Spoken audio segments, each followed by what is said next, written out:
தமிழ்நாட்டில் சட்டமன்ற தேர்தல் வாக்குப்பதிவு நிறைவடைந்த நிலையில் தேர்தல் பிந்தைய கூட்டணிகள் குறித்து அரசியல் விவாதங்கள் சூடுபிடித்துள்ளது. குறிப்பாக தொங்கு சட்டசபை ஏற்பட்டால் அதிமுக விஜய் கூட்டணி அமையலாம் என்ற தகவல்கள் பரவிய நிலையில் அதற்கு பாஜக தேசிய தலைவர் நிதின் முற்றுப்புள்ளி வைத்துள்ளார்.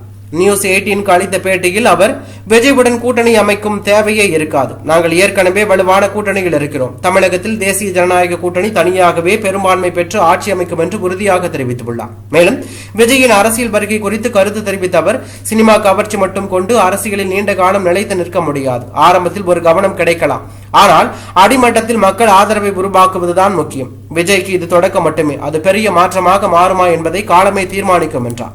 இந்த தேர்தலில் திமுக மற்றும் அதிமுக ஆகியவை வலுவாக கூட்டணியுடன் களம் கண்ட நிலையில் விஜயின் தமிழக வெற்றி கழகம் தனித்து போட்டியிட்டது 234 தொகுதிகளிலும் வேட்பாளர்களை நிறுத்தியுள்ள இந்த புதிய கட்சியின் தாக்கம் குறித்து அரசியல் வட்டாரங்களில் பல்வேறு கணிப்புகள் வெளியாகி வருகின்றன. இதற்கிடையே தேர்தலுக்கு பிந்தைய கூட்டணிக்கு வாய்ப்பே இல்லை என்ற நிதின் நவீன் தெளிவாக கூறியிருப்பது அரசியல் சமன்பாடுகளில் புதிய சிக்கலாக மாறியுள்ளது.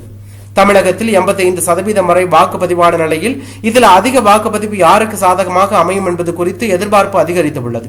இறுதி முடிவுகள் வரும் மே 4ஆம் தேதி வெளியாகும் நிலையில் விஜய் ஃபேக்டர் எந்த அளவுக்கு தாக்கத்தை ஏற்படுத்தியுள்ளது என்று அன்றே தெளிவாகும் என தகவல் வெளியாகி பரபரப்பை ஏற்படுத்தியுள்ளது.